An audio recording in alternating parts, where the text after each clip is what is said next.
Om Swastiastu, Assalamualaikum warahmatullahi wabarakatuh. Namo Buddhaya, Shalom, salam sejahtera bagi kita semua, Rahayu. Sebelumnya saya ingin memperkenalkan diri, nama saya Imade Purnama Putra. Saya selaku Kepala Seksi Sarana Prasarana pada UPTD Pengembangan Kompetensi Sumber Daya Manusia BKPSDM Provinsi Bali.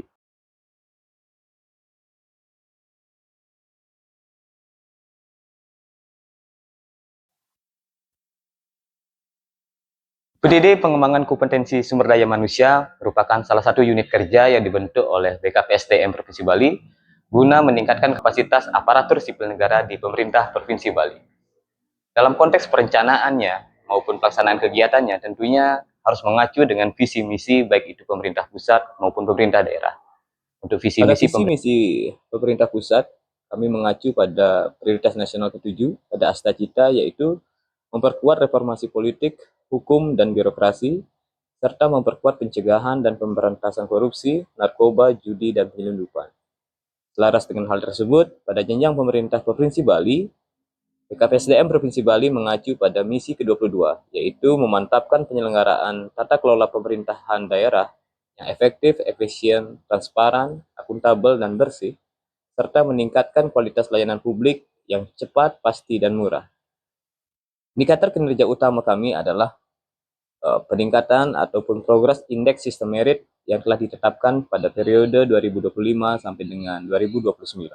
Sebagai seorang pejabat pengawas, khususnya sebagai seorang kepala seksi layanan sarana prasarana pada UPTD Pengembangan Kompetensi Sumber Daya Manusia, tentunya saya harus mencermati terlebih dahulu tugas pokok fungsi saya. Beberapa urian tugas pokok fungsi utama saya sebagai seorang kepala seksi layanan sarana prasarana adalah sebagai berikut. Pertama adalah menyusun rencana pelayanan serta pengembangan dan mutu sarana prasarana. Yang kedua, menyusun dan melaksanakan program pemeliharaan sarana dan prasarana.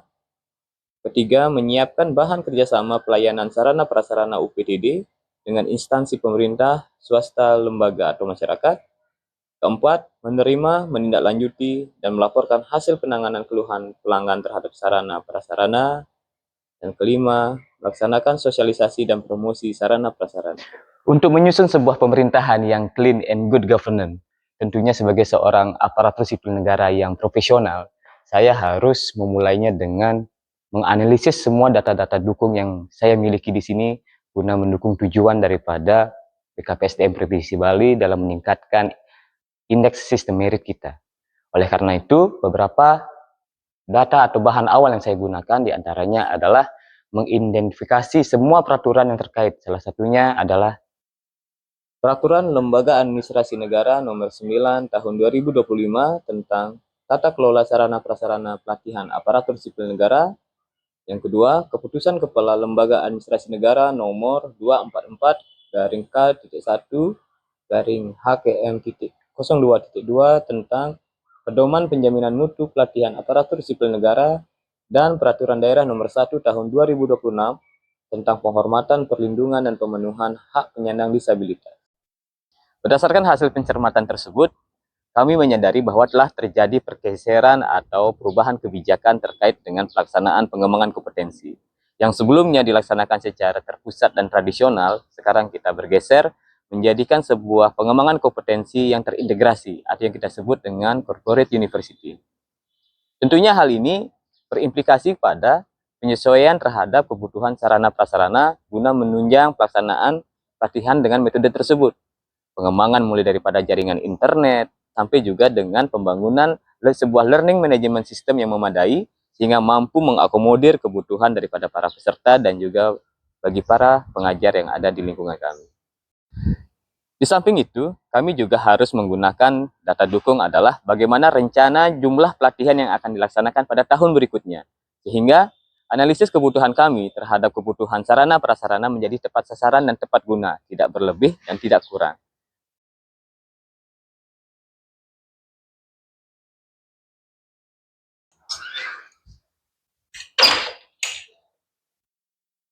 Pelayanan publik harusnya tidak boleh diskriminasi. Semua aset barang milik daerah di sini bisa dimanfaatkan untuk kepentingan aparatur sipil negara, untuk pengembangan kompetensi maupun oleh masyarakat umum. Sehingga aset barang milik daerah ini dapat berfungsi dengan optimal dan berguna bagi masyarakat. Namun, tentunya ada koridor-koridor yang harus dipatuhi oleh kita semua dalam pemanfaatannya. Salah satunya adalah barang milik negara atau barang milik daerah ini tidak boleh dipergunakan untuk kepentingan-kepentingan yang ada unsur kepentingan saranya, yaitu suku, agama, ras, dan agama yang mampu memecah belah ketahanan bangsa dan negara. Sehingga kami melakukan langkah-langkah mitigasi dalam hal yang pertama adalah memfilter para penyewa melalui tata tertib yang kami terbitkan, dan juga kami menyusun standar operasional prosedur yang bisa memastikan layanan kami berjalan dengan baik.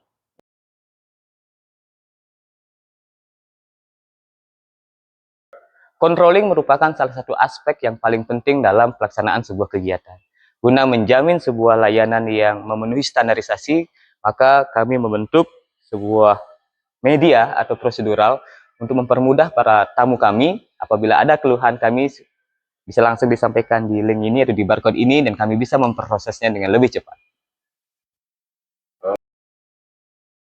Permasalahan utama yang paling besar ataupun yang dewasa ini adalah permasalahan sampah. Begitu juga yang kami rasakan dalam pelaksanaan pelayanan sarana prasarana di lingkungan UPTD Pengembangan Kompetensi Sumber Daya Manusia. Sehingga kami telah menjalin kerjasama dengan salah satu bank sampah, dan kami pun membentuk bank sampah unit di sini sehingga kami bisa mengolah secara mandiri terhadap sampah-sampah yang kami hasilkan daripada pelaksanaan pelatihan. Langkah awal yang saya lakukan adalah mengidentifikasi kebutuhannya, bahan-bahan apa saja yang perlu saya siapkan dalam pelaksanaan ataupun pembuatan bank sampah unit. Yang kedua adalah mencari mitra kerja. Kemudian yang ketiga adalah membuat petunjuk teknis pelaksanaan kegiatan, bagaimana alur atau sistem pengangkutan sampai dengan pengolahan dan sampai dengan pendistribusian daripada sampah itu, baik itu yang sifatnya organik maupun yang anorganik. Dan yang terakhir, kami terus mengevaluasi secara rutin dan melakukan pengembangan kompetensi kepada para petugas-petugas kami. Pelayanan sarana prasarana sangat beririsan dan berkaitan dengan pengadaan barang dan jasa. Guna menciptakan sebuah proses pengadaan yang akuntabel, maka tentunya diperlukan sebuah pengawasan yang ketat dan mengikuti semua norma-norma yang berlaku. Salah satu pengendalian kontrak yang saya lakukan adalah terkait dengan pekerjaan konstruksi, di mana terdapat fase pemeliharaan setelah pekerjaan itu selesai dibayarkan.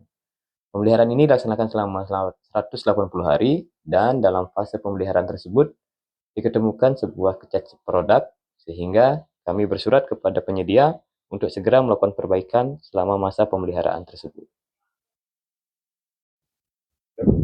Demikian penjelasan terkait dengan tugas pokok dan fungsi saya selaku Kepala Seksi Sarana Prasarana pada UPTD Pengembangan Kompetensi Sumber Daya Manusia. Semoga bermanfaat dan dapat memenuhi persyaratan dalam uji sertifikasi kompetensi pemerintahan dalam negeri jabatan pengawas. Terima kasih.